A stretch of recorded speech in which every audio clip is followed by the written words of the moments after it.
Hey what's up guys, welcome back once again। दोस्तों, हमारी आज की कहानी की शुरुआत पर्शिया के राज घराने से होती है, जिस पर उस दौर में किंग शरमान का सिक्का चलता था। एक अच्छा राजा होने के चलते वो अपनी प्रजा के लिए आंखों का तारा था। और एक दिन किंग अपने चहेते भाई निजाम के साथ राज के दौरे पर निकला था कि तभी अचानक से बिस नाम के बच्चे के बीच सड़क पर आने की वजह से सेनापति डिसबैलेंस होकर गिर जाता है और फिर वो सिपाही बिस को पकड़कर सरेआम सबके सामने मारने लगता है। तभी वही बिस का दोस्त दास्तान आता है और अपने जिगरी दोस्त को यूं मार खाता देख सिपाहियों की आंखों में धूल झोंक कर बच जाता है। अब एक एक करके सभी सैनिक बिस को छोड़कर दास्तान को पकड़ने के लिए उसके पीछे भागने लगते हैं। वो उनसे बहुत तेज भागता है और जो देख कर किंग भी दंग रह जाते हैं।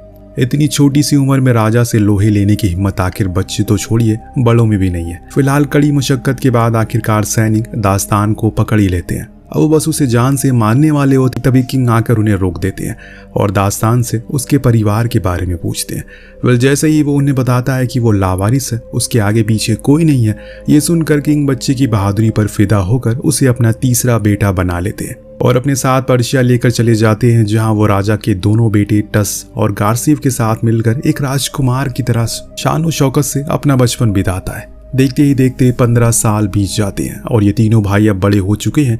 एक दिन उन्हें मालूम पड़ता है कि उनका पड़ोसी राज द होली सिटी ऑफ एलामट उनके दुश्मनों को चुपके से हथियार सप्लाई कर रहा है। तो ये जानकर अंकल निजाम एलामट पर हमला करना चाहते हैं। यहाँ एलामट पर अटैक करने के लिए दास्तान उतावला बैठा हुआ था, लेकिन बड़ा भाई उसे कैंप में रहने की ही सलाह देता है और अगली सुबह गार्सिफ से हमला करने के लिए कहता है। लेकिन आदत से मजबूर जिद्दी दास्तान बीच रात में ही दोस्त बिस के साथ मिलकर एलामट पर वार कर देता है, जिसे चैन की नींद सो रहे वहां की राजकुमारी तमीना दहशत में आ जाती है। सामने तबाह हो रहे राज की ऐसी हालत देखकर राजकुमारी अपने एक आदमी को बुलाती है। उसे बेशकीमती खंजर देकर एक छुपाने का हुक्म देती है जहां पर किसी के हाथ भी ना लगे वो। लेकिन जैसे ही वो सैनिक खंजर को लेकर ठिकाने लगाने के लिए आगे बढ़ता है, सामने खड़ा दास्तान उसके लिए उसकी मौत बनकर आता है और सिपाही को मारकर वो खंजर अपने पास रख लेता है। उधर कुछ ही देर में पूरा एलामट अब पर्शिया के कब्जे में आ चुका है। अंकल निजाम राजकुमारी तमीना को अपने कब्जे में कर उस पर आरोप लगाते हैं कि उसने ही पर्शिया के दुश्मनों को हथियार बेचने का जुर्म किया है, लेकिन तमीना इसे सरासर झूठ बताती है। उनके राज तो बेहद पवित्र माना जाता है, जहां पर हथियार बनाने का काम ही नहीं होता। तमीना उन्हें छोड़ने की गुजारिश करती है, लेकिन कोई भी उसकी बातों पर विश्वास नहीं करता। उल्टा वो तो उसे जान से मारना चाहते हैं। लेकिन तमीना की खूबसूरती देखकर टस उससे शादी करने का प्रपोजल देता है। पहले तो तमीना इसके लिए साफ इनकार करती है, लेकिन जैसे ही वो सामने से आ रहे दास्तान के पास मौजूद उस नायाब खंजर को देखती है तो बिना सोचे समझे फौरन शादी के लिए मान जाती है। अलामत पर कब्जा करने की खबर सुनकर पर्शिया के चारों तरफ खुशी का माहौल था और जब ये बात किंग शरमान को पता चलती है तो वो तस को अपने पास बुलाकर काफी फटकार लगाते हैं, क्योंकि उसने अलामत जैसे पवित्र राज पर हमला करके न केवल उसको बर्बाद कर दिया बल्कि उनके सालों पुराने संबंध को भी खराब कर दिया। वो पूछते हैं कि आखिर उसने ये कदम किससे पूछकर उठाया, तो यहाँ टस पिता को विश्वास दिलाता है जब तक वो अलामत की गद्दारी का सबूत उनके सामने लाकर नहीं देगा तब तक वो उन्हें मुंह नहीं दिखाएगा। ये कहकर वो वहां से चला जाता है। कुछ देर बाद वो दास्तान से मिलता है और सारी बात बताकर एक लिबास देता है। कहता है कि ये पिताजी को मेरी तरफ से दे देना एक तोहफे के तौर पर, क्योंकि मैं उन्हें नहीं दे सकता, लेकिन मेरी तरफ से तुम उन्हें ये दे देना। साथ ही मेरी होने वाली पत्नी तमीना के बारे में भी बता देना। और इसके बाद दास्तान अपने बड़े भाई का आदेश मानते हुए राजकुमारी तमीना को किंग के दरबार में पेश करता है और पिता को गले लगाकर सबसे पहले टस का वो तोहफा उन्हें देता है, जिसे राज खुशी खुशी पहन लेते हैं, जिससे कि राजा खुशी खुशी पहन लेते हैं। फिर उन्हें अपने भाई की पसंद तमीना से मिलवाता है। तमीना जैसी खूबसूरत राजकुमारी को देखकर किंग दास्तान से कहते हैं, तुम्हारे भाई टस की तो कई रानियां हैं, लेकिन तुमने अभी तक शादी नहीं की, इसीलिए मैं चाहता हूं कि इस राजकुमारी से तुम शादी कर लो। आखिर कब तक ऐसे कुंवारे रहोगे। राजा की ये बातें सुनकर बेचारा दास्तान शर्मा जाता है। दरबार में मौजूद सभी लोग हंसी मजाक करने लगते हैं। चारों तरफ खुशी का माहौल था, लेकिन उनकी ये खुशी ज्यादा देर नहीं रखती, क्योंकि कुछ ही सेकंड बाद टस ने जो लिबास अपने पिता को दिया था उसमें से अचानक आग निकलने लगती है।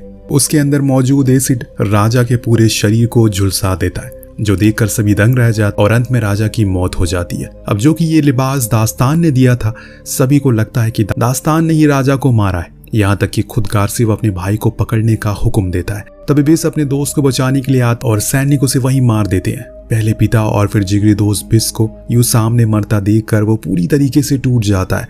उसे यकीन ही नहीं हो रहा था कि उसके साथ ये क्या हो रहा है। लेकिन अभी वो चाहकर भी खुद की बेगुनाही साबित नहीं कर सकता। इसीलिए तमीना उसे यहाँ से भागने को कहती है और खुद भी पर्शिया छोड़कर उसके साथ रफू चक्कर हो जाती है। उधर टस को भी जैसे अपने पिता की मौत की खबर मिलती है वो हैरान रह जाता है, लेकिन इससे भी ज्यादा ताज्जुब ये सुनकर होता है कि उनका हत्यारा कोई और नहीं बल्कि उसका छोटा भाई दास्तान है। वह शाम होती है, हम दास्तान को एक सुनसान रेगिस्तान में देखते हैं जहां वो तमीना को बताता है कि वो बेकसूर है, उसने अपने पिता को नहीं मारा। वो ऐसा क्यों करेगा? आखिर वो आज जो कुछ भी है उन्हीं की वजह से तो है। यहाँ तक कि लिबास में उनकी जान ली वो उसके भाई टस का दिया हुआ था। दास्तान तमीना को अपना दुख भरी कहानी सुना रहा होता है, तभी उसे बातों में उलझाकर तमीना उससे वो खंजर लेने की कोशिश करती है, लेकिन इसी बीच खंजर के ऊपर लगी बटन उससे दब जाती है और इसी के साथ ही वक्त अचानक पीछे चला जाता है। यहाँ दास्तान को साफ साफ दिखाई देने लगता है कि आगे तमीना कैसे उसे खंजर छीनकर उस पर वार करेगी। यानी कि दोस्तों ये खंजर न केवल भविष्य दिखाता है बल्कि उसको बदलने की ताकत भी रखता है। तभी तो तमीना इसको किसी के हाथ लगने नहीं देना चाहती और ये देखकर दास्तान पूरी तरीके से चौंक जाता है। समय में वापस आकर तमीना के हाथ पकड़कर उससे कहता है, मुझे पता है तुम अब इसी खंजर से मुझे मारने वाली हो। ये सुनकर वो गुस्से में आग बबूला हो जाती है क्योंकि उसे उसके अंदर मौजूद आखिरी जादुई रेत को खत्म कर दिया जिसके जरिए ही समय में वापस जाया जा सकता है। इस खंजर का रहस्य जानकर अब दास्तान को लगने लगता है कि जरूर उससे भाई टस ने इसी खंजर को पाने के लिए अलामन पर अटैक किया और उस लिबास में भी उसी ने जहर डाला होगा। और ऐसे में वो फैसला करता कि वो आमरठ जाकर अपने चाचा निजाम से सारी सच्चाई बताएगा क्योंकि एक वही है जिस पर वो भरोसा कर सकता है। परंतु आमरठ जाने का रास्ता इतना भी आसान नहीं था। उसे पकड़ने के लिए हर एक कोने पर सैनिक मौजूद थे, तो वो इस हालत में अपनी मंजिल तक पहुंचने के लिए सुनसान रेगिस्तान से गुजरता है। भारी गर्मी और मौसम और कड़कड़ाती धूप दोनों चलते जा रहे हैं और इसी बीच तमीना प्यास की वजह से बेहोश होने का नाटक करती है। वो जैसे ही उसे उठने के लिए आगे बढ़ता है वो बड़ी ही चालाकी से नजदीकी मौजूद एक कंकाल के टुकड़े से उसके सिर पर वार करके अपना जादुई खंजर लेकर वहां से भाग जाती है। कुछ देर बाद दास्तान की आंख खुलती है और अपने आप को कुछ लोगों के बीच घिरा हुआ पाता है। ये कोई और नहीं बल्कि गुलामी की घाटी के सरदार शेख अमर और उसके लोग थे जो दास्तान को अपने कब्जे में कर चुके थे। अगर उसे अपनी जिंदगी प्यारी है तो इसके बदले उसे कुछ देना होगा। वो उन्हें बताता है कि आगे कुछ ही दूरी पर एक राजकुमारी जा रही है जिसके पास गढ़े हुए सोने का भंडार है। उसे पकड़ने में वो उसकी मदद कर सकता है। बस फिर क्या था, शेख अमर दास्तान की बातों में आ जाता है और दोनों तमीना को ढूंढने के लिए निकल पड़ते हैं। थोड़ी दूर पर तमीना उनके हाथ भी लग जाती है जहां सबसे पहले दास्तान तमीना से वो खंजर छीन कर अपने पास रख लेता है। फिर उसे शेख के लोगों को सौंप देता है, लेकिन जाते वक्त तमीना के गले का वो लॉकेट भी ले लेता है जिसमें उसने थोड़ी सी रेत छुपा रखी। अब यहीं से हम शेख अमर की नई गुलाम यानी कि तमीना को देखते हैं जो उसके शहर में हो रही शतुरमुर्ग की रेस के खास मेहमानों को शराब पिलाने का काम करती है। दास्तान भी शेख की गुजारिश पर उनका मेहमान बनकर ये रेस देखने के लिए आया था, लेकिन कहीं न कहीं उसे निजाम से मिलने की चिंता सताए जा रही है। वो कुछ देर बाद शेख से वापस आमरठ जाने की जिद करता है, मगर शेख अमर से बार बार रोक रहा था क्योंकि उसे मालूम पड़ चुका था कि दास्तान कोई और नहीं बल्कि वही इनामी शहजादा है जिसने अपने पिता को जान से मारा था। इसीलिए वो उसे अपने पास कैद कर लेता है ताकि निजाम से उसके बदले में मोटा इनाम ले सके। और इससे पहले ही शेख अपने इस मकसद में पूरा होता तमीना रेस में मौजूद शतुरमुर्गों को खाली कर देती है, शतुरमुर्गों को खोल देती है, जिसे वहां पर अफरा तफरी मच जाती है और इसका फायदा उठाकर वो शेख की आंखों के सामने ओझल हो जाते हैं। वेल इसके बाद वो दोनों कहीं नहीं रुकते, डायरेक्ट किंग शरमान की शोक सभा में पहुंच जाते हैं। यहाँ दास्तान सबसे छुपते छुपाते चाचा निजाम से मिलता है। उन्हें ये विश्वास दिलाने की कोशिश करता है कि उनके पिता को उसने नहीं मारा, उनका हत्यारा वो नहीं है। को साबित करने के लिए वो अपने साथ वही जादुई खंजर भी लेकर आया था जिसके दबाते ही चाचा निजाम चाहे तो वक्त में पीछे जाकर सब कुछ अपनी आंखों से देख सकते। जादुई खंजर का नाम सुनकर चाचा की आंखें चमक जाती है। जैसे ही उसे देखने के लिए खोलते हैं उन्हें खंजर नहीं मिलता, यानी कि दोस्तों तमीना ने एक बार फिर से दास्तान को बेवकूफ बनाकर खंजर चुरा लिया था। ये देखकर निजाम को बेहद गुस्सा आता है और दास्तान पर जोर जोर से चिल्लाने लगता है। इसी बीच इत्तेफाक से उसकी नजर अपने चाचा के हाथों में जाती है जो कि पूरी तरीके से जले हुए थे। वो उनसे पूछता है कि आखिर आपके हाथ कैसे जल गए। निजाम उसे बताता है कि राजा साहब को बचाने के चक्कर में उसके हाथ जल गए। अब निजाम ये कहते ही दास्तान उनका झूठ, क्योंकि उस रोज तो निजाम वहां थे ही नहीं। उल्टा पिताजी को बचाने के चक्कर में अब उसे ये समझते देर नहीं लगती कि उसके पिता की मौत में उसका भाई शामिल हो ना हो, लेकिन उसके चाचा का हाथ जरूर है, क्योंकि अक्सर झुलसती आग में दो ही लोगों के हाथ जलते, एक वो जिसने आग लगाया और दूसरा वो जिसने आग को जलने से रोका है। अब चाचा निजाम अपनी ही जाल में फंस चुके थे, उनका ये राज खुल चुका है। इसीलिए वो फौरन अपने सिपाहियों से दास्तान को पकड़ने के लिए कहते हैं। मगर होशियार दास्तान इस बार भी सबको चकमा देकर वहां से भाग निकला। शाम होते ही हम निजाम को अपने नए राजा तस के पास देखते हैं। वो उसे भड़काता है कि राजा शरमान का हत्यारा उसका भाई दास्तान है।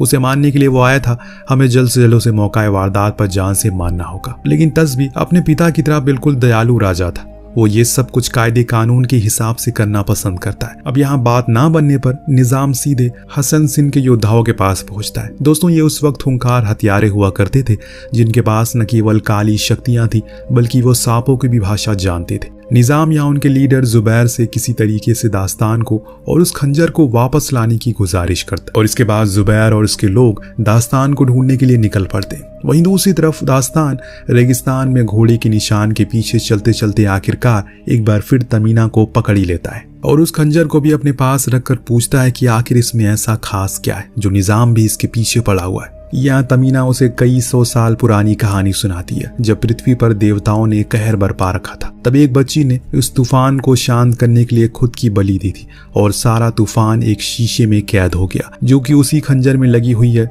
और तब से लेकर आज तक उस खंजर की रक्षा उसी बच्ची का परिवार कर रहा है जिसकी जिम्मेदारी अब तमीना के हाथ में है। इसके बाद वो उसे बताती है इस खंजर की मदद से निजाम समय में पीछे जाकर बचपन के उस वक्त में जाना चाहता है जब शिकार करते समय एक बार उसने अपने भाई शरमान को शेर से बचाया था। बस यहाँ वो अपनी वही गलती ठीक करना चाहता है और अपने भाई शरमान को ना बचाकर शेर का निवाला बनने देना चाहता है ताकि आगे जाकर उसके भाई की जगह वो राजा बन सके। तमीना अच्छे से जानती है कि अगर ये खंजर गलत हाथों में लग गया तो दुनिया में तबाही आ जाएगी, यहाँ तक कि देवताओं तक रूठ जाएंगे। इसीलिए वो जल्द से जल्द इस खंजर को उसकी सही जगह हिंदू कुश के पवित्र मंदिर में छुपा देना चाहती है।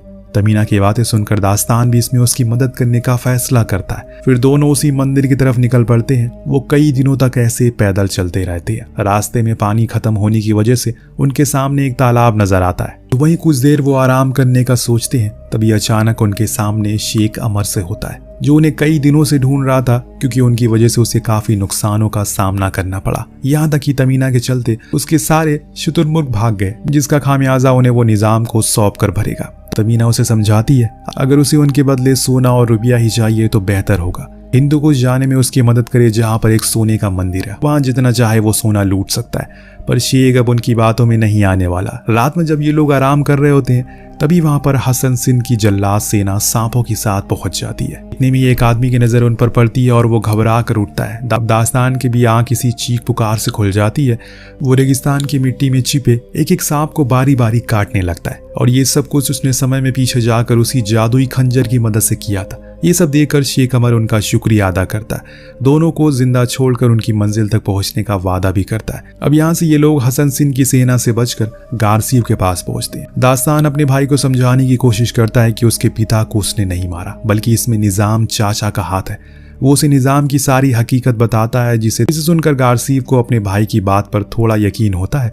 लेकिन इससे पहले बड़े भाई होने के नाते गारसीव दास्तान को इस मुसीबत से निकाल पाता। अचानक वहां पर एक बार फिर से हसन सिंह के लोग आ जाते हैं और दोनों तरफ जोरदार लड़ाई होने लगती है जिससे अफसोस से गारसीव की मौत हो जाती है। पहले पिता फिर दोस्त और अब जान से भी ज्यादा प्यारा भाई को खोकर दास्तान अंदर से टूट जाता है। लेकिन इससे भी बड़ा झटका उसे तब लगता है जब हसन सिंह का एक सांप उस खंजर को अपने मुंह में दबाकर वहां से भागने में कामयाब हो जाता है। यानी कि अब वो खंजर निजाम के हाथ लग चुका है। पृथ्वी बहुत बड़े संकट में थी। दास्तान शेख और उसके लोगों से विनती करता है कि खंजर को ढूंढने में उसकी मदद करे, वरना दुनिया में ऐसी तबाही आएगी इंसान क्या उसकी राख भी नहीं बचेगी। वेल हमेशा की तरह शेख इसमें उसका साथ देने को तैयार हो जाता है। इसके बाद वो सभी वापस पर्शिया पहुंचते हैं जहां पर निजाम ने उस खंजर को बड़ी हिफाजत के साथ एक कमरे में छुपा कर रखा था जिसकी निगरानी उसका सबसे खास आदमी मोहम्मद इस्लाम कर रहा था। वहीं इस्लाम के सामने शेख अमर के राइट हैंड सीसो से होने वाला था जो चाकू चलाने में बहुत एक्सपर्ट है। वो दबे पांव किसी तरह कमरे में पहुंचता है और इस्लाम से दो हाथ करता है। इस पूरी लड़ाई में इस्लाम मर जाता है लेकिन सीसो के सीने में भी वार लेकिन सीसो भी बुरी तरह जख्मी हो जाता है। वो किसी तरह खंजर को कमरे के नीचे फेंक देता है जहां पर दास्तान और शेख उसका इंतजार कर रहे थे। अब दास्तान इस खंजर को लेकर सीधा अपने भाई टस से मिलने के लिए जाता है। उसे चाचा निजाम की असलियत बताता है, कैसे वो एक खंजर की मदद से पिताजी को मारकर पर्शिया की राजगद्दी पर बैठना चाहते हैं। लेकिन टस उसकी कहानी पर बिल्कुल भी यकीन नहीं करता। उसे तो लगता है कि दास्तान खुद राजा बनने के लिए सब कुछ कर रहा है। भाई टस की ये बातें सुनकर दास्तान को बिल्कुल भी हैरत नहीं हुई, क्योंकि वो जानता था कि उन्हें यकीन दिलाना इतना आसान नहीं था। इसीलिए दास्तान अब समय को मार देने वाले उस खंजर को निकालकर अपनी भाई की आंख के सामने अपने पेट में भोंक लेता है। लेकिन मरने से पहले टस से कहता है कि जैसे ही वो मरने लगे, प्लीज इस खंजर को दबा देना, सारा दूध का दूध और पानी का पानी हो जाए। कमरे में ये शोर शराबा सुनते ही वहां पर निजाम पहुंच जाता है, जो अपने सामने दास्तान को जमीन पर गिरा हुआ देखकर उसके पेट से लगातार खून निकल रहा था। वहीं टस के हाथ में वो खंजर होता है। यहाँ निजाम टस से खंजर को दूर रखने के लिए कहता है, लेकिन टस उन्हें वहीं पर रुकने को बोलकर जैसे ही वो खंजर को दबाता है, समय का चक्र पीछे चला जाता है। सब कुछ उसकी आंखों के सामने होता है। यहाँ टस को समझ आ जाता है कि दास्तान झूठ नहीं बोल रहा था और इस बार वो अपने भाई को जान देने से रोकता है। उसे गले से लगा लेता है। तभी वहां पर चाचा निजाम आ जाते हैं। दोनों भाइयों को एक साथ देखकर सबसे पहले वो टस की गर्दन काट देते हैं, फिर धोखे से वो खंजर लेकर वहां से भाग जाते हैं। निजाम को अब तक उस पवित्र मंदिर के बारे में पता चल चुका था कि वहां पर कई दिनों से खुदाई करवा रहा था, ताकि उस जादुई रेत की मदद से अपने राजा बनने के सपने को वो पूरा कर सके। इस बीच हम दास्तान और तमीना को भी वहां देखते हैं, जो दूसरे रास्ते से मंदिर तक पहुंच चुके थे। दोनों अंदर कदम रखते हैं कि तभी ऊपर से एक पत्थर गिरने की वजह से नीचे गड्ढा होने लगता है। सारी रेत नीचे गड्ढे में तेजी से गिरने लगती है। हसन सिंह का लीडर जुबैर भी वहां दास्तान को खत्म करने के लिए पहुंचा था, लेकिन इस बार वो उल्टा दास्तान का ही शिकार हो जाता है। जिसके बाद अब वो दोनों निजाम के पास पहुंचते हैं, जहां उनके बीच जोरदार लड़ाई होती है। निजाम दास्तान और तमीना पर भारी पड़ रहा था, तभी उन्हें धक्का देकर आगे बढ़ता है। वहीं नीचे गिर रही तमीना को किसी तरह बचाने के लिए दास्तान उसका हाथ पकड़े हुए। इस बीच तमीना उसे छोड़कर निजाम को रोकने को कहती है। बेचारा दास्तान उसे ना चाहकर भी तमीना का हाथ छोड़ना पड़ता है, लेकिन इसके बावजूद भी वो निजाम को नहीं रोक पाता, क्योंकि तब तक निजाम उस खंजर को रेत की घड़ी में गाड़ चुका था, जिसमें हमें भयंकर रेत का बवंडर देखने को मिलता है। लेकिन इस बीच दास्तान आकर खंजर की बटन को दबा देता है और समय का चक्र एक बार फिर से वापस उसी जगह पर पहुंच जाता है जब दास्तान के हाथ अलामत पर कब्जा करने पर वो खंजर लगा था। यानी कि दोस्तों, ये वो समय होता है जब ना तो राजा की मौत हुई थी, ना बिस की हत्या और ना ही दास्तान पर कोई इल्जाम लगा था। लेकिन अच्छी बात यह है, दास्तान अब आने वाले भविष्य की सच्चाई को पूरी तरह से उससे वाकिफ है। वो भागकर भाई टस के पास आकर उसे अलामत की खिलाफत की खबर को अफवाह बताता है। साथ ही साथ निजाम की सच्चाई भी सबके सामने रख देता है, जिसे निजाम गुस्से में उसे मारने की कोशिश करता है, मगर तभी टस अपनी तलवार से निजाम का खेल खत्म कर देता है। फिर वो अपने पिता के सामने तमीना और दास्तान की शादी की बात रखता है। पिता शरमान की मंजूरी से कुछ ही दिन बाद उन दोनों की शादी हो जाती है। वहीं दूसरी तरफ वो खंजर वापस हिंदू कुश के मंदिर में हिफाजत से रख दिया जाता है, जिसके साथ ही हमारी ये कहानी यहीं पर समाप्त होती है। आपको कहानी कैसी लगी हमें कमेंट करके जरूर बताइएगा। मिलते हैं अगले वीडियो में। Thank you so much watching. Peace out.